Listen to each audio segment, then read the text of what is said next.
연휴 잘 보내셨죠? 예, 사실은 오늘까지인데, 오늘 뭐 징검다리에서 많이 쉬더라고요. 고속도로 복귀하는데, 이 서울 쪽으로 오는데 차가 안 막히더라고요, 어저께요. 근데 여러분들은 어차피 지금 2회차 했고, 6회차 남았어요. 오늘까지 해서 6회차 남았었거든요. 오늘 하고, 공부를 열심히 하세요. 딱 그것만, 응? 예, 참고 하세요. 중간에 한번 조문 보다 토하셔도 돼요. 예, 열심히 보셔서, 그래도 중개사인데, 저도 중개사요. 예, 저도 중개사고, 다른 전문가 없어요. 건축에 대해서도, 토지 개발에 대해서도, 세무에 대해서도, 뭐 그런 것들 열심히 공부하셔서, 같이, 위에 슬로건처럼, 같이 성장했으면 좋겠어요. 함께 성장하자. 그 취지예요. 아시겠죠? 예, 그러니까 될 수 있으면은, 물론, 영상 강의 보셔도 되지만, 빠지지 마시고, 제 직강을 직접 들으시고 영상 강의를 들으면 좋아요. 그 다음에 1.5배속으로 들었을 때 들린다. 성공하신 거예요. 이거 앞에 화면 키라는 얘기는 안 해요. 나는 보고 있었잖아요, 지금.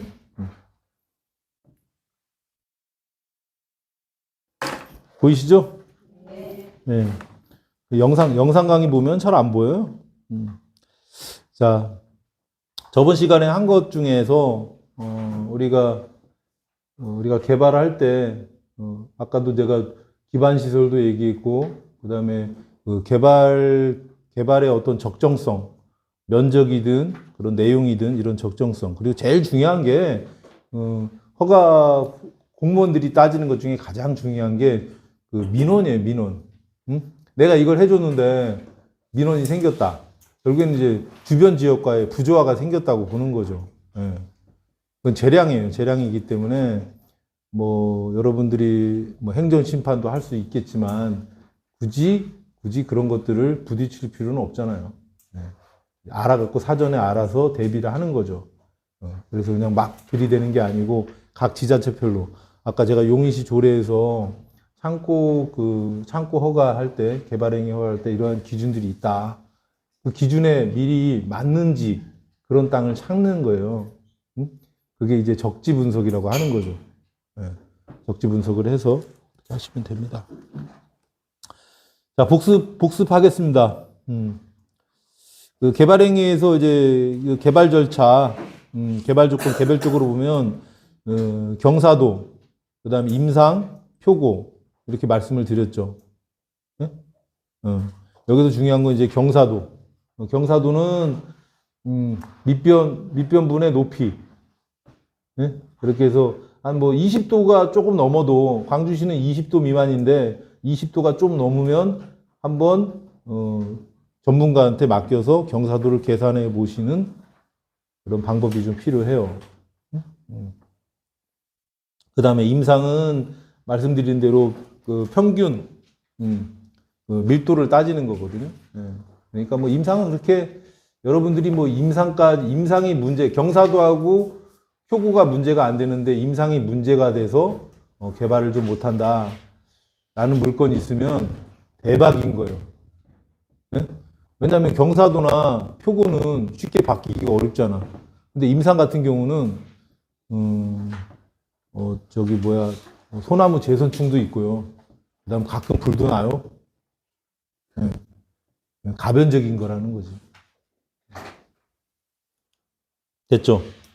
그 다음에 이제 개발행위가 대상은 뭐 여러분들이 뭐 너무 잘하는 거니까, 토지의 형절 변경, 뭐 토속 채취, 그 다음 분할 적치. 그 다음에 이제 개발행위 규모에 대해서 어저께, 저번 시간에 했었죠. 일정 규모 이상 개발을 하고 싶으면, 일정 규모 이상을 개발을 하려고 하면, 지구 단위 계획을 해야 된다. 계획관리 지역은 3만 이상. 제가 그건 실 사례를 가지고 얘기를 드릴 거고요. 그 다음에 도로에서 중요한 것은 건축법상의 도로. 건축법상의 도로만 정확히 아시면 돼요. 그 다음에 이제 여러분이 구분할 것은 이제, 결국엔 도로를 사용할 수 있는 권한이 있느냐 없느냐의 문제예요. 그러니까 도로를 사용할 수 있는 권한이 있고 없고 하고 사용료를 주고 안 주고는 별개의 문제예요. 예? 내가 사용료를 안 준다고 그래서 사용할 권한이 없는 것도 아니고, 예? 그러니까 쉽게 말하면 내가 그것을 사용할 수 있는 권한이 있느냐. 남의 땅이라고 해도, 시굴권 확인 소송을 통해서 그 사람한테 피해가 최소한도로 해서 이용할 수 있다라는 게 우리 그래요. 대신, 통행 지역권, 뭐 이런 것들, 그 다음에 이제 이런 걸로는 건축행위는 아직까지 힘들어요. 논문을 쓰신 분도 있어요. 네? 네. 근데 지금까지는 아직까지는 인정해 주지는 않고 있어요. 그러니까 제가 저번에 얘기했지만 우리가 건축법상의 도로가 될 수 있는 것은 법에서는 보행과 자동차 통행이 가능한 너비 4m 이상의 도로라고 얘기하지만 실질적으로 포장이 돼 있으면 사실상의 통행로. 근데 내가 며칠 전에 포장한 건 안 되고요. 네. 왜? 위성 촬영을 하니까. 제일 좋은 것은 마을 이장님이 정주권 개발 사업으로, 야, 여기 농사 짓기는데 맨날 트랙터 빠지고 경운기 빠지고 해서, 농로까지. 농도하고 농로는 구분하셔야 돼요. 농도는 농어촌도로 정비법에서 말하는 정식 도로예요. 법정 도로예요. 농로는 뭐예요? 현황도로. 사실상의 도로. 아시겠어? 네, 제가 그래서 법정도로, 현황도로에서 뭐 그걸 막 디테일하게 설명하시는 분이 있는데 법에 명시적으로 이렇게 근거법이 있는 경우는 법정도로라고 하는 거고 나머지는 현황도로라고 하는데 하여튼 현황도로든 법정도로든 다 건축법상의 도로가 될 수 있고요. 다만 이제 보행과 자동차 통행이 가능해야 되니까 보행만 되는 도로, 자동차 통행만 되는 도로는 법정도로가 아니 건축법상의 도로가 아니라고 얘기를 했죠. 이해 가셨죠? 네. 예. 그리고 오늘 강의까지 계속 놀러 가지 마시고요. 예? 놀러 가지 마시고 내일 놀러 가지 마시고 복습을 하세요. 그래서 제가 진도를 오늘 2개를 뺄 거예요. 빼고 나서 이제 계속 실 사례를 가지고 공부를 할 거예요. 그 다음에 이제 그런 것들을 하는 게 이제 도로 지정 절차고, 이제 이거는 이제 그때 물건을 가지고 케이스로 설명을 드릴 거예요. 다시 한번. 그 다음에 이제 뭐 배수 설비. 우리가 오늘 공부할 게 여기에 이제 배수 설비 설치의 하수 처리 구역이라는 말이 나오지만 오늘 중점적으로 오늘 비용하고 제한에 대해서 공부를 할 거란 말이에요. 개발하는데 뭐 궁극적으로는 비용이 얼마나 드느냐 굉장히 중요하죠. 그죠? 그리고 또 어떠한 제한이 있느냐. 그 중에서 광주는 제일 중요한 게, 상수원, 이제 상수원 관리 지역이에요. 상수원 관리 지역은 상수원 보호구역, 수변구역, 그 다음 특별대책지역. 이런데 거기에서 가장 핵심적인 키워드가 하수처리 구역이에요. 그래서 여기서도 양쪽에서 언급이 돼 있는 거예요. 도로 부분에서도. 배수 설비할 때도 제가 하수처리 구역을 한번 언급했어요. 도대체 하수처리 구역은 무엇인가 한번 공부를 해보자고요. 네. 그 다음에 이제 됐죠. 오늘 이제 할 것들이 이제 개발 부담금, 뭐 비용에 대한 건데, 뭐 비용에 대한 것은 잠깐. 왜냐면 뭐 실제로 계산을 해봐야 되는 거지. 예. 나머지는 이제 개발 제한에 대해서 하고 오늘은 저 상수원 관리 지역 위주로 해서 이제 공부를 할 겁니다. 개발 부담금은 양이 굉장히 많아요. 이거는 이제 토지 공개연맹 계획이거든요. 제가 설명해 드리는 것은 뭐 개발 부담금을 뭐가 어쩌고저쩌고 설명하는 것보다는 이게 왜 부과되는지. 예. 이제 이게 토지를 개발하면, 원형지를 개발하면 개발이익이 생기잖아요. 그게 이제 개인한테 가버리는 거죠. 그래서 일정 규모 이상 개발을 하면 그것은 이제 니들이 개발이익을 다 가져가지 말고 일정 부분은 나라에다가 부담금으로 내라. 그게 형평에 맞다.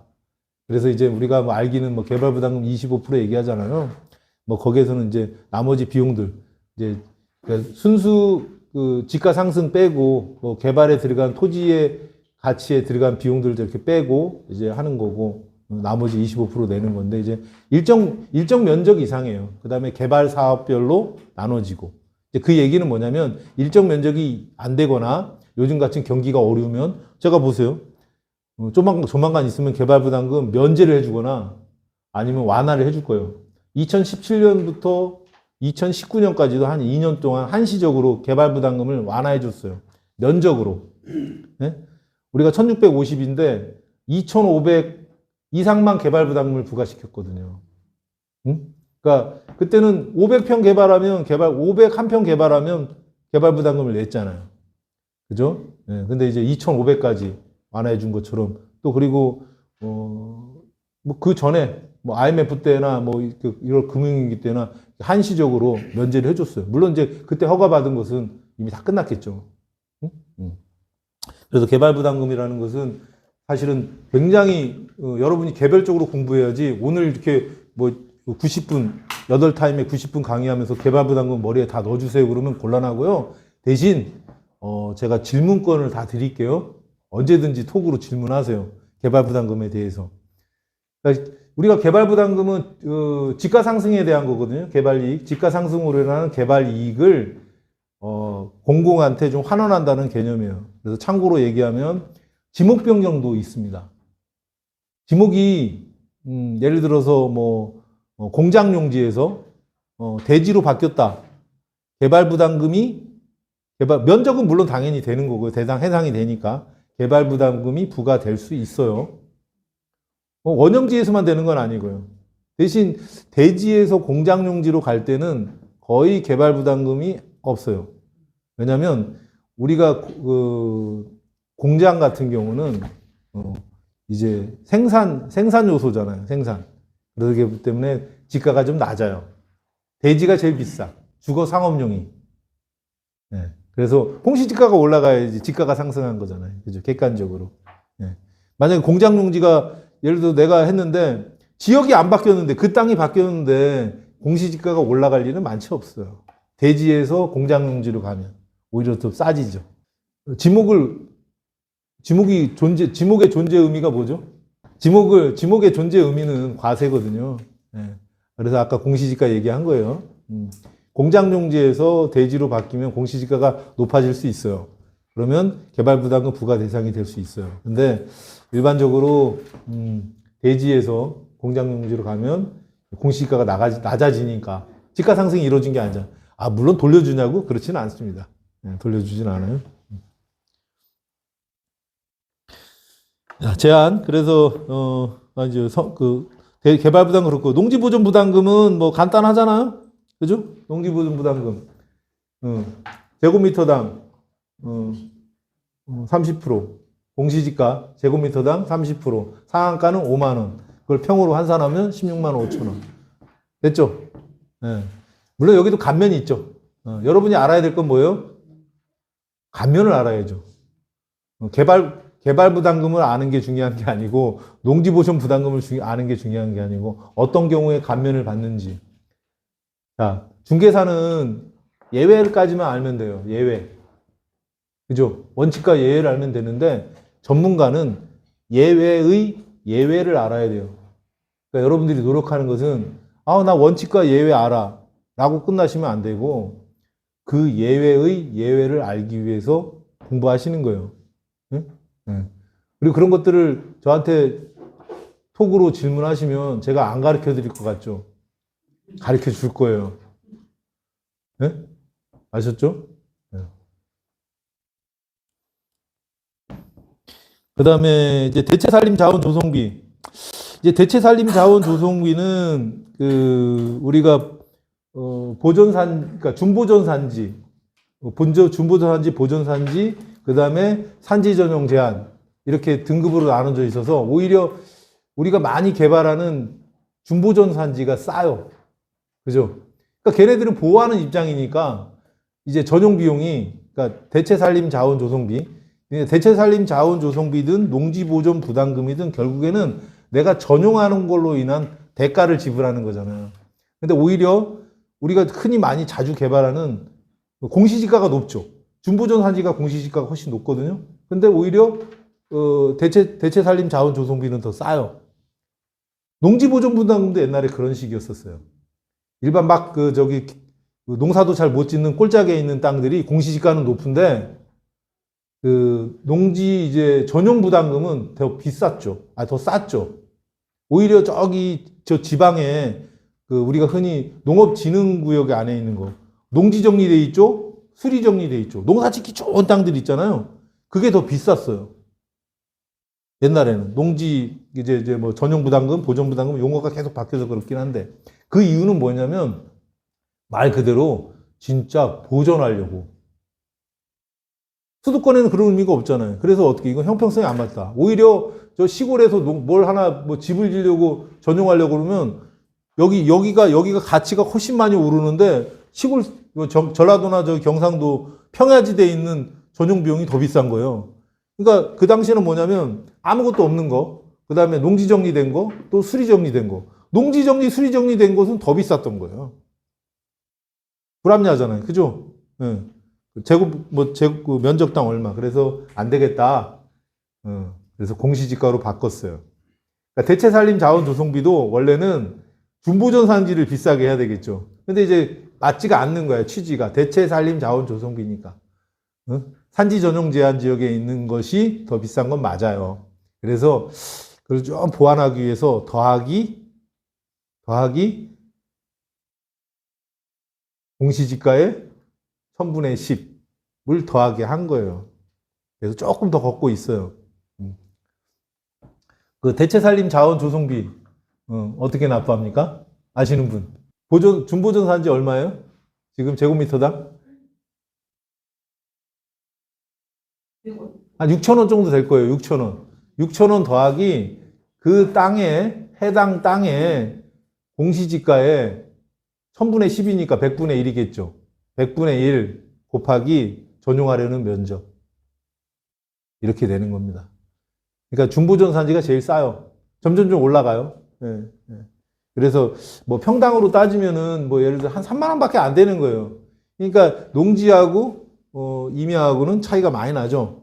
예? 그죠? 그렇게 보시면 돼요. 한번 그 계산해 보세요. 8,000원대인지 5,000원대인지 생각이 안 나네요. 그래서 임야가 여러분이 우리가 지금 공부하는 게 비용에 대한 얘기잖아요. 이거는 개별적으로 뭐 대체살림 저소득비 농지보존 부담금 얘기하지만 결국에는 내가 이걸 전용했을 때 개발했을 때 분담금이 얼마냐인데 임야가 싸죠. 농지 같은 경우는 제가 얘기했잖아요. 뭐 좀 개발되어 있는 이렇게 개발 압력이 높은 데는 상한가에 다 걸려요. 16만 5천 원. 공시지가가 16만 5천 원 이상이면 무조건 상한가인 거예요. 이렇게 계산하든 저렇게 계산하든. 그죠? 그럼 16만 5천 원이면 제가 말씀드렸잖아요. 300평 하게 되면 얼마라고요? 5천만 원. 네. 그거 개발해갖고 5년 동안 5천만 원 임대 수입 올릴 수 있어요? 한 200만 원씩 잡아. 200만 원씩 받으면 올리구나. 올리네. 네. 그런 거 따지는 거예요. 그렇게 따지는 거야. 이익을 형량하는 거예요. 응? 내가 이걸 전용부담금을 내서라도 개발해갖고 5년 동안 임대해서 그만큼의 이제 뭐 속된 말로 본전 뽑을 수 있으면 개발하는 거고요. 에이씨, 아니다. 그래서 또 미리 공시지가가 쌀 때 개발해 놓는 거. 그래서 제가 추천하는 것들이 뭐냐면 생산관리나 보존관리 지역에 굳이 내가 이거 창고로 쓸 건데 나는 성격 별로 안 좋아서 막 공장으로 더럽게 쓰는 거 원하지도 않는데 그러면 생산관리나 보존관리 해갖고 일종 소매로 개발하는 거예요. 그럼 생산관리나 보존관리는 공시지가가 쌀 거 아니에요? 그러면 이제 농지 보존 부담금을 적게 내는 거죠. 대신 이제 임야는 저런 대체살림 자원조성비, 농지 보존 부담금에 해당되는 대체살림 자원조성비가 싸지만 비용이 적지만 토목공사가 많이 들어가겠죠. 그러니까 또 요즘 뭐 트렌드는 그거예요. 인건비 되게 비싸. 예. 아까도 제가 뭐 판넬 건물이라도 350 이상 들어간다고 하는 얘기가 그런 의미거든요. 뭐 레미콘도 지금 70만 원인가? 부가세 포함해서 70만 원으로 알고 있어요. 예. 계속 오르겠죠. 뒤로 가는 경우는 없겠죠. 레미콘 한 대 뭐 6루베 정도 들어가요. 레미콘. 6루베라고 따지면 이제 뭐 최적으로 따지면 6세제곱 미터? 그러니까 이제 나중에 이것도 이제 뭐 시간적인 여유가 있으면 이제 비용을 계산하는데 여러분이 알아야 되는 거예요. 그죠? 레미콘이 몇 대 들어오는지. 됐죠? 그 다음에 전기시설 분담금은 이게 이제 뭐라고 표현해야 되나? 시설 분담금인데 원래 주인이 내는 거죠. 여기 다음에 있는 하수 원인자 부담금도 전기시설 부담금도 이제 주인이 내는 건데 여러분이 이제 중개사니까 이게 문제가 되는 거예요. 응? 뭐 이제 보면은 여러분들이 중개를 하다 보면 기본적으로 이제 공장 같은 경우는 한 20kg 이렇게 기본적으로 임대인이 또 넣어주는 조건들이 있죠. 근데 꼭 그런 건 아니에요. 협의사항이죠, 협의사항. 5kg 들어와 있거나 10kg 들어와 있고 또는 30kg가 들어와 있었다가 한 50kg가 들어와 있는데 이것을 용량을 줄여놓기도 해요. 기본 요금이 세니까. 예. 뭐 이런 것들에 대해서. 그래서 오늘은 그 전기시설 분담금하고 하수 원인자 부담금은 숙제. 이거 제가 하면은 내 공부 되지. 여러분 공부가 안 되기 때문에 이건 해보셔도 돼요. 어렵지 않아요. 전기시설 분담금하고 하수 원인자 부담금. 그 다음에 산지복구 예치비는 계산하면 되게 돈이 많이 나와요. 그런데 대부분 이거 같은 경우는 이제 보증보험을 끊어요. 이 산지복구 예치는 산지를 전용할 때, 산지를 개발할 때, 그 대량 난감한 상황이 발생하거든요. 공무원들 입장에서는. 하다가 훼손해놓고 그냥 내버려둬. 그럼 어떻게 돼요? 안 되잖아요. 그때는 이제 행정 대집행 해야 되겠죠. 그걸 하기 위한 재원인데, 대부분 이제 금액이 커요, 이거. 그래서, 보증보험을 끊어서 대출합니다. 네. 다음에 제가 산지복구 예치비는 그 정리를 해서, 뭐, 보존산지, 중보존산지, 이렇게 뭐 나눠져 있거든요. 그래서 간단해요. 네, 얼마씩 내는지는. 네. 우리가 뭐, 내고 싶어서 뭐 얼마 내겠다 이런 거 아니고 딱 정해져 있으니까. 네, 그것만 알고 계시면 되고요. 그 다음에, 용역비 같은 경우는 이제 여러분들이 직접 개발을 할 수는 없잖아요. 그죠? 맡겨야 되잖아요. 건축 설계에 대한 거, 토목 설계에 대한 거, 그 다음에 제일 중요한 거, 중개 보수와 컨설팅 보수. 이건 도대체 얼마를 받아야 되고, 얼마를 주셔야 되는지. 여러분 주는 거 얘기하는 거예요. 받는 얘기하는 거 아닙니다. 네. 그냥 중개 보수하고 컨설팅 비용은 그냥 뭐, 많이 주세요. 한 뭐, 건당 제일 작아도, 한 2, 300평 개발하는 거 컨설팅 해도 한 돈 1,000만 원씩 주세요. 아셨죠? 여러분들이 맡기실 때. 응? 그리고 계산서만 잘 끊어달라고 그러세요. 계산서만. 별 중요하잖아요. 여러분들이, 그 관공서만 안 가시면 돼요. 국세청에서는 계산서만 잘 들어오면 돼요. 세금 내겠다는데 뭘. 응? 좋은 거지, 땡큐지. 국민들이 여러 가지 경제활동을 해서, 부가가치를 만들어서 부가세도 내고 용역비 1,000만 원 받으면 1,000만 원 주면 여러분 얼마 줘야 돼요? 1,100을 줘야 되는 거예요. 치사하게 부가세 포함해서 1,000만 원을 끊어줘. 이런 소리 하지 마세요. 추접해. 그냥 1,100만 원 딱 주고요. 계산서 1,100짜리 받으시면 됩니다. 용역비 1,000만 원에 부가세 100만 원. 그게 맞아요. 뭘 그걸 갖고 뭐 추접스럽게 내가 그걸로 인해서 지금 1억 이상의 차익이 생기고 부가가치가 발생했는데 그 1,000만 원 못 줍니까? 10분의 1밖에 안 되는데 줘야죠. 1,000만 원. 그렇게 하시면 돼요.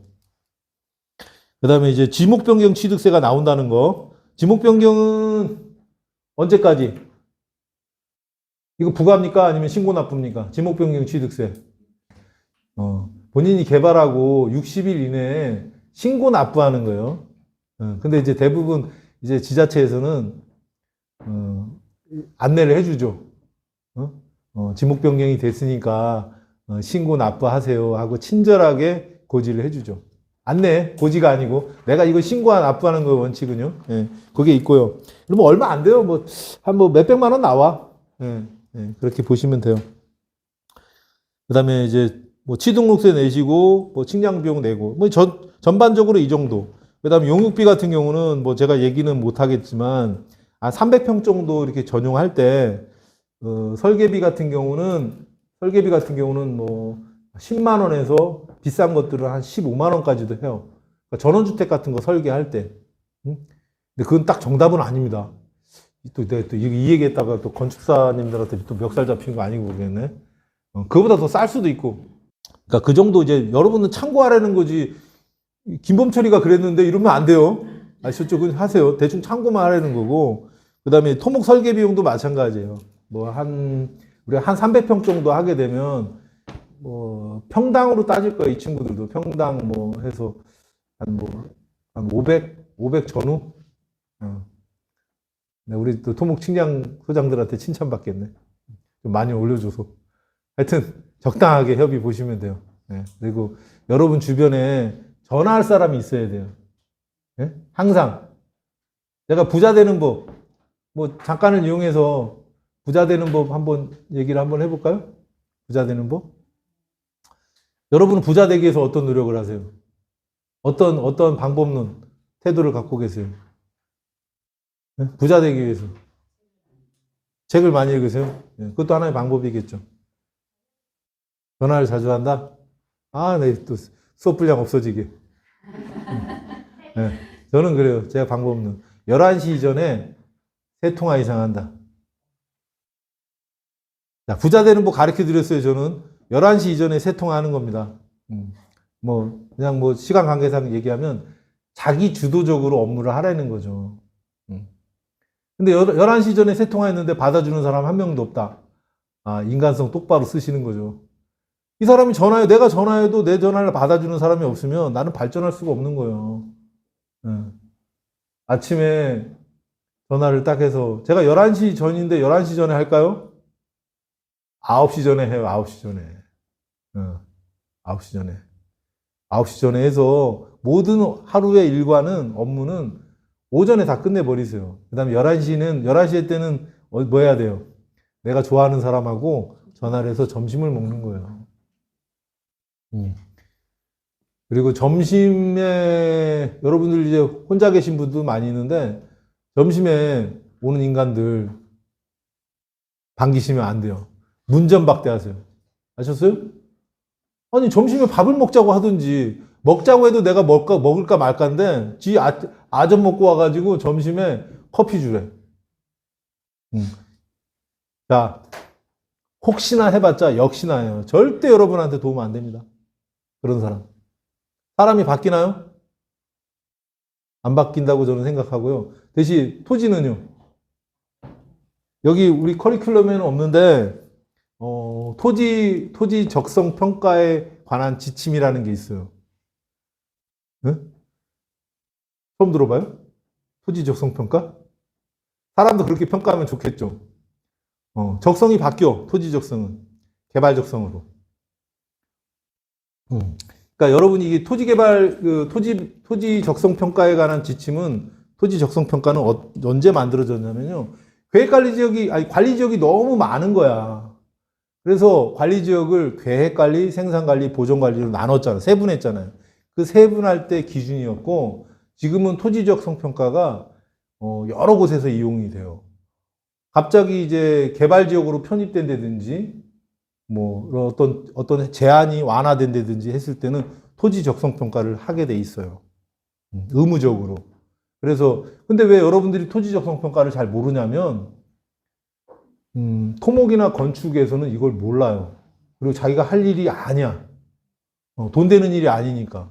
그래서 모르는데, 여러분들이 공부해야 될 건 토지 적성 평가에 관한 지침. 눈빛은 처음 들어보신 말 같아요. 네. 있어요. 제가 한 얘기가 아니고. 토지 적성 평가에 관한 지침이 있습니다.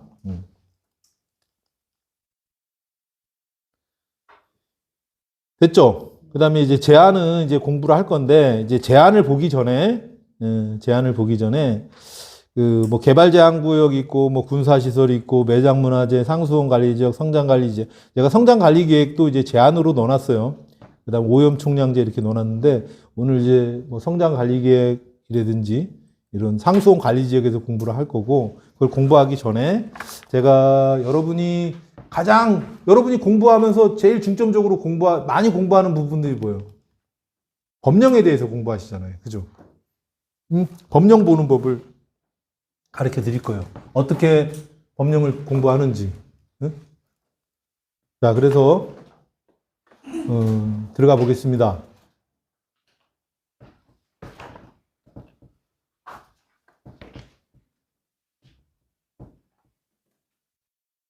저는 여기 이렇게 띄워놨지만, 국가법령정보센터. 국가법령정보센터. 여기를, 나는 지금 이 화면을 처음 본다. 괜찮아요? 감사합니다. 네. 오늘 수업 분량이 많이 나오겠어요? 네. 자, 천천히 하겠습니다. 국가법령정보센터에 들어가시면 모든 법령들을 다 보실 수 있어요. 법령, 자치법규, 행정규칙. 네? 우리가 법령 체계를 보시면 법이 있고, 시행령이 있고, 시행규칙이 있고, 그 다음에 여러 가지, 조례, 위임, 규칙, 여러 가지 명칭이 있어요. 네? 그런 것들을 다 보실 수 있는 거예요. 우리가 이제 수변구역은 그 한강수계법이라고 얘기해요. 각 수계가 있어요. 낙동강 수계도 있고 한강 영산강 수계도 있는데 팔당 이렇게 치고 팔당 이게 어떻게 여기 있다. 한강수계 한강수계죠. 팔당이 아니고. 자, 한강수계 상수원 수질 개선 및 주민 지원 등에 관한 법률. 그래서 약칭해서 한강수계법이라고 하는데 여러분 전문가이기 때문에 한강수계법 이렇게만 아시면 안 되고요. 그 플레임을 다 아셔야 돼요. 한강수계 상수원 수질 개선 및 주민 지원 등에 관한 법률. 여기에 다 있어요. 이 법에 대한 내용이 있어요. 한강수계 상수원 수질 개선을 하기 위해서 수변구역을 지정하고 그 다음에 오염 총량제를 하고 그 내용이 여기 있고 또 페널티를 주니까 인센티브를 줘야 되잖아요. 그래서 주민 지원에 관한 내용들이 여기 다 있어요. 오늘 이제 법만 보는 법만 예를 들어 보고 말씀을 드릴게요. 자, 한강수계 그리고 밑에 보시면 그 시행령이 나오죠. 관한 법률 시행령, 그죠? 그 다음에 또 시행 규칙도 나와요. 그래서 이제 본문을 쭉 보시면 여기서 본문 클릭하고 보시면 본문들을 쭉 볼 수 있어요. 여기 수변구역에 대한 지정이 쭉 나오죠. 그죠? 수변구역 관리 기본계획의 수립 어쩌고저쩌고 수변구역에서 행위 제한. 아까 제가 얘기했잖아요. 여러분이 상수원 관리 지역을 모르고는 중개할 수 없다고. 그 중에 하나가 뭐예요? 수변구역이야. 상수원 보호구역은 나중에 설명하겠지만 환경정비구역이라는 게 있어요. 상수원 보호구역에서는 행위 제한이 엄격해. 원거주민 아니면 애지간한 건 할 수가 없어요. 굳이 그렇게 어렵대는데 부모님 고향도 아닌데 부모님 고향이면 다행이야. 다시 들어가 살면 되니까. 근데 그것도 아닌데 굳이 상수원 상수원 보호구역 들어가서 개발행위 하려고 하지 말고요. 수변구역이라도 잘하면 돼요. 수변구역 되게 중요해요. 그 다음에 광주 같은 경우는 특별대책지역 일권역이에요. 그래서 중요한 거예요. 그 다음에 여기 나오잖아요. 오염 총량 관리제의 실시. 예? 이게 얼마나 고마운 법인지 모르죠, 여러분들이. 여러분들이 이 광주에서 오염 총량제를 하지 않았으면, 이 공간에 앉아서 수업을 하실 수 없었어요. 오염 총량제를 실시하면서, 연면적 240평 이상. 그것은 이제 수질보전 특별대책에 대해서 하면서 말씀을 드릴 거예요. 자, 법령만 보는 것만, 간단히 이것만 보고 조금만 하고 쉬겠습니다. 오염 총량 내야 대한 거. 그 다음에 나오는 게 뭐야? 주민 지원 사업에 대한 거. 그래서 이런 것들이 쭉 나오는 거예요. 됐죠? 간단하게 이게 제목에 있는 거잖아. 상수원 수질 개선을 위해서 뭘 했어요? 수변구역을 설정하고 오염 총량제를 한 거야. 예? 됐죠? 예. 그 다음에 이제 주민지원 사업. 대표적인 주민지원 사업. 여러분 혜택 받고 있는데, 피부를 못 느껴도. 마을에, 마을 발전기금 줘요. 여러분들은 잘 아시는 분. 동별, 리별로, 그 불학별로 돈 나오는 거. 예. 그게 이거예요. 한강수계법. 여기 그만큼 페널티가 있지만 지원을 해주는 거죠. 자, 여기 보시면, 상수원 관련 법률 보시고 법령 체계도라는 게 있어요. 재정, 개정 이유, 연역, 3단 비교, 그다음에 법령 체계도 있죠. 법령 체계도를 클릭해서 보세요. 항상 어떤 법을 처음 보시면 법령 체계도를 보세요. 그러면 이제 상위법 해갖고 이렇게 쭉 나오잖아요. 관계법령 이렇게 나오는데 이제 여기까지는 법률, 시행령, 시행규칙 나왔죠. 그다음에 행정규칙을 클릭해서 보세요. 그러면 이렇게 나오죠. 오염 부하량 할당 대상자가 설치하는 측정 기기의 종류 해갖고 관련된 것들이 쭉 나와요. 요거. 우린 이거 보는 거야. 팔당 대청호 상수원 수질 보존 특별대책 지역 및 특별 종합 대책. 뭐 한강 금강수계 뭐 볼 필요 없고 그다음에 또 다 열어보세요. 쭉 나오죠. 여기에서 볼 거는 우리가 관심 있게 볼 것은 뭐 이런 것도 볼 수 있겠죠. 뭐 그렇게 별 의미는 없어요. 여기 있죠? 이거 전라도 광주 아니고요. 경기도 광주예요. 이런 것들을 세부적으로 다 규율하고 있다는 거죠. 왜 주민 지원하는데 서로 싸우면 안 되잖아. 어떤 원칙과 절차가 있어야 되겠죠. 됐죠? 오염 총량 관리 기본 방침 이런 것들을 한 번씩 여러분들이 이해를 하기 위해서 오염 총량제를 이해하기 위해서 보시는 거예요. 여기 나오잖아. 한강수계 수변구역 변경에 대한 거. 그러니까 수변구역도 변경될 수 있다라는 거예요. 이제 쉬었다가 설명을 드릴 거예요. 그래서 이번 시간에 중요한 부분은 이거예요. 법령을 보실 때 꼭 법령 체계도를 클릭하고 들어가셔서 보시라는 거예요. 아까 얘기한 제가 그 토지 적성 평가에 관한 지침이 있잖아요. 그럼 어디에서 나올까요? 어느 법을 보면 법령 체계도에 나올까요? 문제인데. 국계법, 국토의 계획 및 이용에 관한 법률을 하고 법령 체계도를 보시면 그 안에 토지 적성 평가에 대한 게 또 나오고요. 지구 단위 계획에 대한 적지 마세요. 그냥 한 번씩 클릭해 보세요. 토 나올 때까지. 쉴 때. 아셨어요? 쭉 보세요. 보고 관심 갖는 거죠. 그거예요.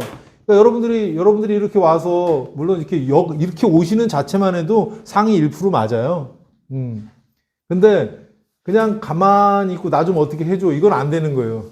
여러분들이 법령을 보는 거예요. 저는 이제 찾아가는 법. 그리고 이 많은 것을 어떻게 머릿속에 넣고 있어요.